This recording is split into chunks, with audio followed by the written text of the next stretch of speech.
everybody, and welcome back to another Pokemon Challenge video. Last time, we continued our current mini-series, where we go up through the regions, playing through as certain characters from the Pokemon anime. Today, we're going to head back to the most recent region yet again. But not for a challenge video per se, but instead a discovery video, if you will. We're going to find out just exactly how many battles you have to fight to beat Pokemon Sword and Shield. As always, guys, it would really mean the world to me if you do find yourself enjoying this video at any point, to click the like button down below before you end up leaving here today. And if you want to see more videos like this in the future, don't forget to subscribe and ring that bell as well. And if you want to see more videos just like this right away, I highly encourage you check out the Pokemon Challenge playlist containing all the Pokemon challenges I've done on the channel thus far. With that being said, let's jump into the breakdown and rules of this discovery challenge, if you will, and see exactly what minimum battles of Pokemon Sword and Shield entails. Let's jump right in and find out. So, Pokemon Sword and Shield, but with the least amount of battles as possible? Why? Well, a lot of you might know of fellow Pokemon Challenge YouTuber JRose11. He did this challenge on Pokemon Red and Blue, and I wondered to myself, why hasn't anybody else done this on any other Pokemon game? In my opinion, Red and Blue are just the beginning. In later generations, there should be even more battles, and even more ways to avoid those battles as well. I think it could be a lot of fun to try this on the newest installment in the Pokemon lineup. So for starters, let's go over the rules for this run. We're not allowed to participate in any battle that is not required to progress onwards, meaning we surely will be getting much less experience than usual, making earlier fights in the game a lot more difficult. As for wild Pokemon, I will not be counting them towards the total if they can be avoided and can be ran away from. This is mainly so I don't have to just reset the game solely because I run into a wild Pokemon that was completely avoidable. And if we run away, we never actually battled it anyways. If I have to participate in a wild battle in any shape or form, it does count towards the total, such as the legendary encounter in the Slumbering Weald and both battles with Eternatus. This means I can't catch any wild Pokemon, since if I throw a Pokeball, I'm engaging in battle with it, meaning we are limited to our starter and any gift Pokemon available to us. An obvious exception for inside of the Motostoke City Gym, since we have to catch Pokemon to make it as few battles as possible. When in doubt, minimum battles will always take priority over any rule. Also, just to be clear, I'm not allowed to fight somebody, get experience from one of their Pokemon, and then get knocked out to fight them again. That would count as 2 battles, meaning if I lose a fight, I have to reset the game. And as always, I'm gonna do this without using any items in battle. Pokeballs of any kind are fair game as always, of course, and held items are as well. And just to make it clear for anybody wondering, a double battle counts as 1 battle. With all of that covered, let's jump into this run and see just how many battles are actually required to beat Pokemon Sword and Shield. If you want, before watching, comment down below just how many you think we'll have to face. I begin our adventure as a young girl named Min Lee, because it sounds like the start of Minimum, and to pay homage to one of my favorite things in the world, Big Brother, and in this case, Big Brother Canada. And why not name all of our Pokemon today after some of my favorite Big Brother Canada players? With our starter, a female Scorbunny, Queen Cass. We have our first battle, the first rival battle with Hop. Then we head over to the Slumbering Weald and have 3 forced wild encounters. But like I mentioned, wild encounters don't count as a battle for this run if I run away from them. If I attack, it's a battle. Because of this, I am counting the legendary encounter in the Slumbering Weald as a battle, because it forces you to make a move, even if it doesn't do anything. After we get changed to more closely match Min's attire, we head to the professor's lab. Along the way, there are 2 required trainer battles, and then our next battle with Hop. Once that's all taken care of, we ride the train to the wild area. Here you can pick up your first gift Pokemon, a Pikachu or Eevee, if you have Let's Go Pikachu or Eevee data on your Switch. I do have Let's Go Eevee, but I will not be allowing these Pokemon in this run. For one main reason. This makes it feel like a paywall to a Pokemon challenge, and just doesn't sit right with me. This also applies to the Pokeball Plus Mew. Sure, I could use that, but again, paywall.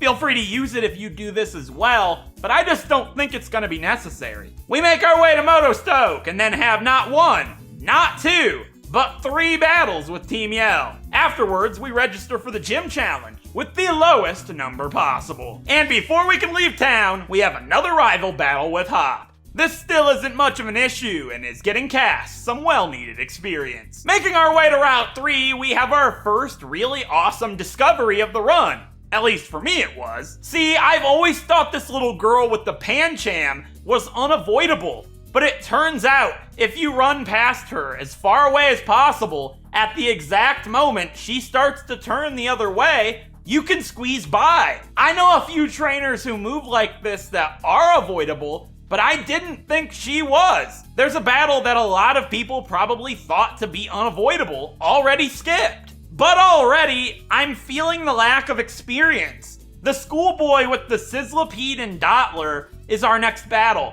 And we were cutting it really close, almost losing the fight. This makes me think our Scorbunny is really, really bad. And I continue to think this after fighting the required trainer in the Galar Mines. So much so that I actually close out of the game and check Queen Cass out in Pokemon Home. And she's actually really good. Fantastic special defense. Very good special attack and HP, pretty good attack and speed, but she does have a 0 IV in defense, which is pretty funny, but that wasn't the stat that I was worried about. Anyways, our next required battle is against Bede in the End of the Mines, and this is actually our first major roadblock. Right now, Cass is level 15, just barely shy of 16. Even with the leftovers, she is not able to deal enough damage at this point to get through Bede's team. There is one available rare candy at this point, so I could evolve Cass into Raboot,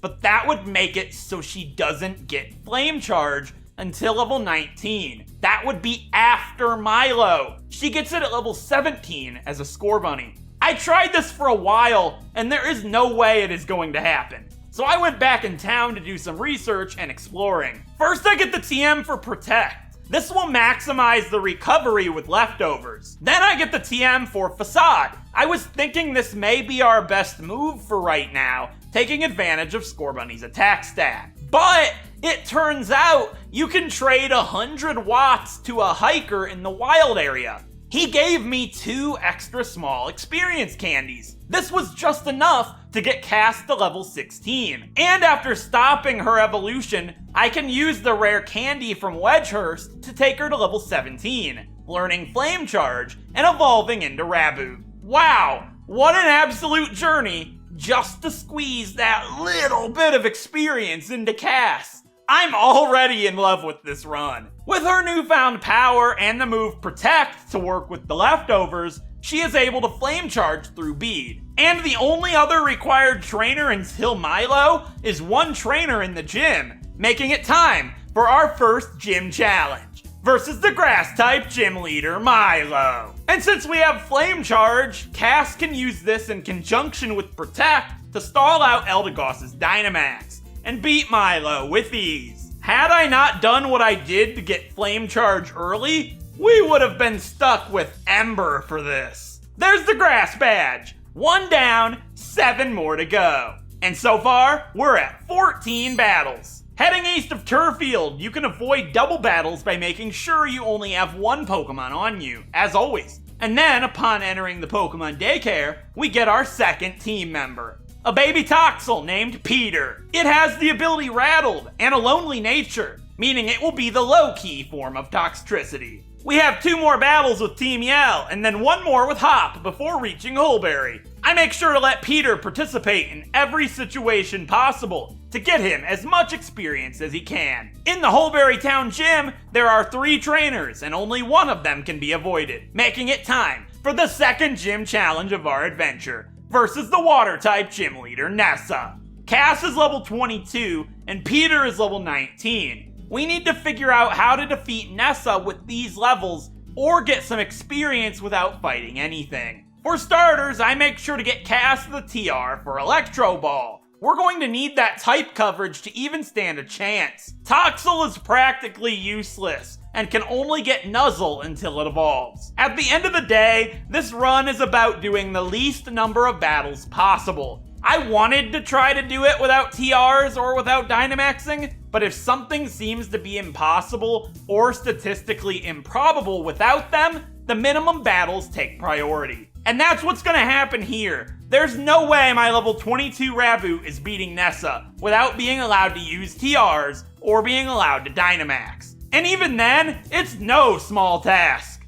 Electro Ball was not even close to being enough, and the special attack boost from the Absorb Bulb wasn't enough either. So I went and got the TR for Workup to raise her special attack more. By leading with Peter, I could paralyze Gordie for Cass, and then get her to +3 special attack with Workup, and then get hit by a water move once to make it to +4. This, when Dynamaxing against Arrokuda and using Max Lightning to summon the electric terrain, was enough to one-shot her Dynamax Dreadnought. It took a long time, but we managed to make it past Nessa. There's the water badge. 2 down, 6 to go. And now, we're at 20 total battles. Once we leave the gym, it's time for another battle with Bede. Afterwards, we have a required battle against a worker, and then a double battle with Hop against Team Yell. And upon making full circle back to Motostoke, it's time for our first battle with Marnie. Thanks to having Workup, she was no issue at all, with Cass carrying the team as usual. It is time for our third gym challenge, but this one has a twist.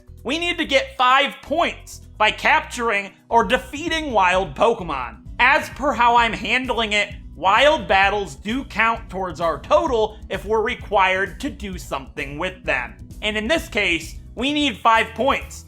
At minimum, this is 3 battles by catching 3 more Pokemon in Litwick, Vulpix, and Sizzlipede. I didn't even consider these Pokemon as options going into this. I forgot about them, but since they are required to fight, they don't add any extra battles to the total, making them totally valid to use. However, since we already have Cass, I'm not going to use them personally. With that taken care of, it is time for our third gym battle versus the Fire-type gym leader Kabu. I gave the leftovers to Cass, and because we resist fire, his Ninetales only uses Quick Attack. This allows me to get Cass to +6 special attack, knocking Ninetales out with Electro Ball, and Dynamaxing to Max Lightning Arcanine out, summoning the electric terrain. This still wasn't enough to one-shot his Gigantamax Centiskorch, but luckily, she survives a G-Max Centiferno and takes it out the next turn. There's the Fire Badge! 3 down, 5 more to go. And that brings our count to 28 total battles. Our next required battle is on the way to Stow-on-Side. We have to fight 2 Team Yell Grunts, and then a woman with a Clefairy and Clefable. Upon defeating her, we meet a woman named Carolus. Here, we can revive fossils into Pokemon. Technically, you can get as many as you want. They're not adding to the total, but I only choose 1, and it's the final member of our trio. I wanted Dracovish or Arctovish for water-type coverage, but the fish and Drake fossils are incredibly rare on Sword. All I managed to get was a Drake fossil, so I combined that with a bird fossil and revive a Dracozolt named Kevin. There is one more trainer that's required to fight before entering Stow-on-Side, an artist named Duncan. And this was actually a massive roadblock. He has a Coughing and a Sudowoodo, and Coughing has Smokescreen to lower our accuracy, and Haze to eliminate stat changes. With his other Pokemon being able to one-shot Cass no matter what, this relied on really good luck. So much so that I was unable to beat him after a full hour of trying. I decided now is the time to upgrade Workup, so I got the TR for Bulk Up. This allowed us to take a hit from Sudowoodo, and with hitting through Smokescreen, we could one-shot it as well. Next up's another rival battle with Hop. Peter actually was able to defeat Cramorant, and then Cass swept the rest of his team. After clearing out all 3 of the required gym trainers, Cass is level 33, and Peter is level 28. Both 2 levels away from fully evolving. The problem is, we only have 3 rare candies at this point, so I decide Cass is our much better bet, giving 2 of them to her and evolving her into Cinderace. For our 4th gym battle versus the fighting type gym leader B, I gave Cass a citrus berry and began to set up Bulk Up against her lead Hitmontop. After getting her to +3 attack and defense, I have her Pyro Ball to strike Hitmontop and Pangoro down in a single shot each. Then I have her Dynamax against Surfetch'd and use Max Knuckle. I assumed it was going to use Detect, so I thought I may as well get an attack boost. It didn't use Detect though. Instead, it used it on the next turn. It didn't matter though, as Max Flare took it out through Detect and summoned the Sun. And that Sun boosted our final Max Flare to one-shot her Gigantamax Machamp. There's the fighting badge. 4 down, 4 to go. And our count rises to 37 total battles. Another easy fight with Bede before we leave town results in Peter fully evolving into Toxtricity. And that's all we have to do from Stow-on-Side to Balloonlia, making it already time for our 5th gym challenge. All 3 gym trainers are required, nothing to avoid here. It's time for our 5th gym battle versus the fairy type gym leader Opal. And with our star of the show being resistant to fairy, Cass bulks herself up and takes Opal down. No issues at all, not even needing to Dynamax. There's the fairy badge. 5 down, only 3 more to go. Only 5 required battles that time, taking us to 42. Immediately after, we have another rival battle with Hop. He sure likes to battle. I wonder what percentage of all required battles are from Hop. Afterwards, we have one more required battle on Route 8 to reach Sirchester. And with our next gym challenge right after, surely we'll have some more to add to the counter. Right? Actually, no. All 4 gym trainers in the gym are not required. The first one is the only one that seems impossible to skip. But using a speedrunning trick, you barely nudge onto the platform that she's on, and then by returning back into the sand to fall into a hole, it will warp you past her. That is wicked cool! The other 3 gym trainers are avoidable just by taking the right path and moving in sync with them looking around. Meaning, the only required trainer in this gym is our 6th gym battle versus the rock type gym leader Gordie. And with our star being weak to rock and our other 2 Pokemon being underleveled, this was not easy. It required a bit of luck. I led with Peter and used Spark while Barbaracle uses Shell Smash. This does a good amount of damage before he immediately gets wiped out right after. The same then happens to Kevin, leaving it all on Queen Cass. And with it having the speed advantage thanks to Shell Smash, we lose unless it misses Razor Shell. And thankfully this time, it did. This allows for Cass to get bulked up 6 times against his Shuckle, and then Dynamax to sweep the rest of his team. That took way longer than you would think, but it's the final difficult battle of this adventure. There's the rock badge. 6 down, only 2 to go. And surprisingly, with the gym trainer skips, there were only 3 required battles from Opal to Gordie, making our new total 45. So, last difficult battle, I say. Well, yeah. We sweep Hop once again, and then have one fight against the Team Yellgrunt. This gets our Rotom bike upgraded to be able to tread water. By doing so, this completely negates the lack of experience that a minimum battles run would bring. See, on Route 2, by surfing with the bike, you can pick up a rare candy, and then another one on Axew's Eye. The difference between these and any other rare candy we've picked up is that these respawn every single day. Meaning no matter what roadblock you might come across from here on out, there will always be a way to level up without battling, completely legitimately. And since this isn't necessarily supposed to be a challenge run, and more so a discovery to learn what the minimum battles in Pokemon Sword and Shield are, I see no reason why we shouldn't be able to use this to our advantage. This is an intended mechanic of the game,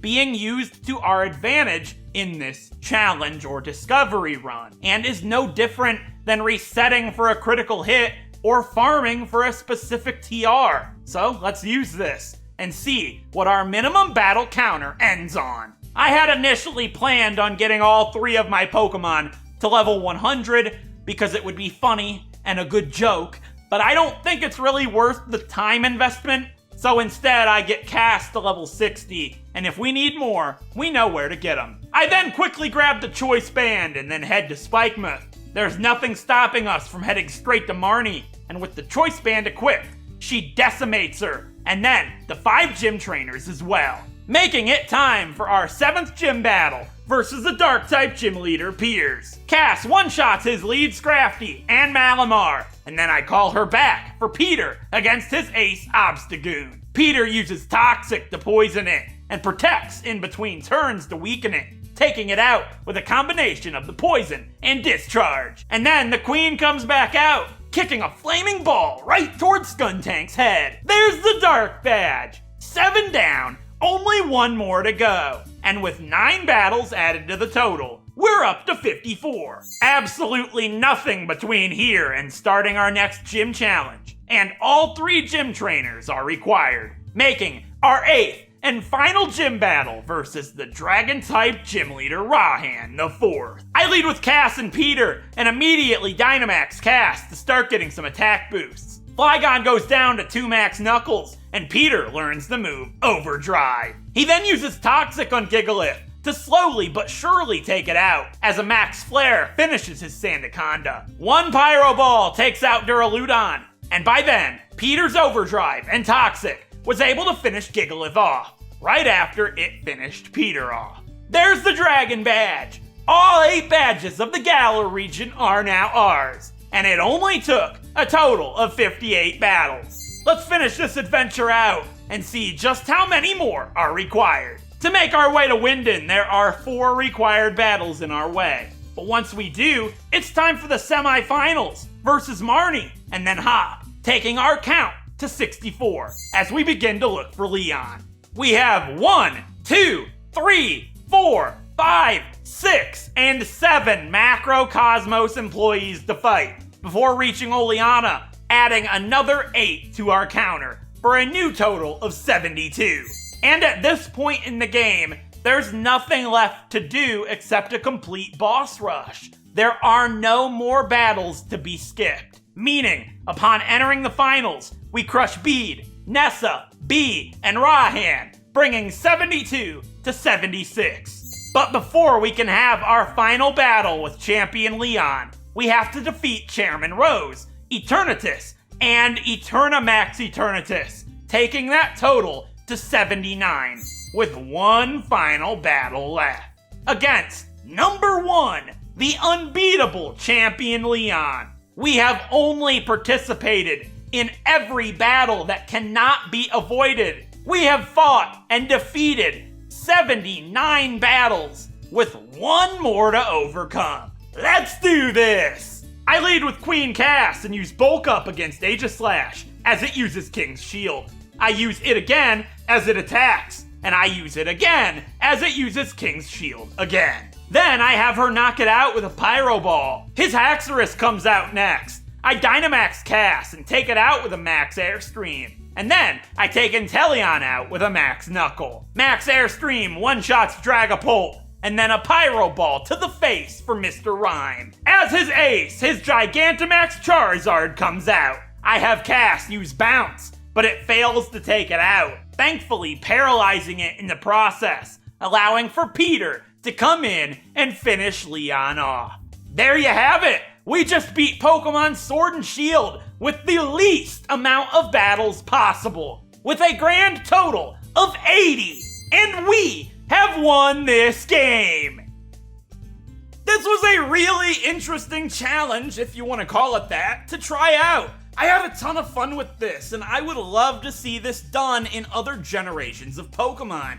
It makes you wonder, what is the lowest number of battles required to beat a Pokemon game? And in what Pokemon game would that be? Maybe we'll end up finding out one day. What do you guys think it'll be? As for this run itself, I had much different expectations, to say the least. Going into this, I thought I was going to form a really awesome trio with Cinderace, Dracovish, which I didn't use, and Toxtricity. But there really wasn't a need for anything more than Cinderace at that point by the time we were able to make Peter and Kevin useful. Had I done this another time, I probably would have chose a different starter and made use of one of the gym Pokemon in the Motostoke Gym. I upload a Pokemon Challenge video just like this one every single weekend on Saturday at 10 a.m. Eastern Standard Time, and maybe even sometimes other days too, just like this one. So if you haven't done so already, don't forget to subscribe and ring that bell if you want to see more. And of course, leaving a like and a comment down below also helps the video and the channel out a ton, and who knows, maybe I'll even get to feature your comment in another Pokemon Challenge run. This wasn't really a difficult challenge, and instead just an experimental one.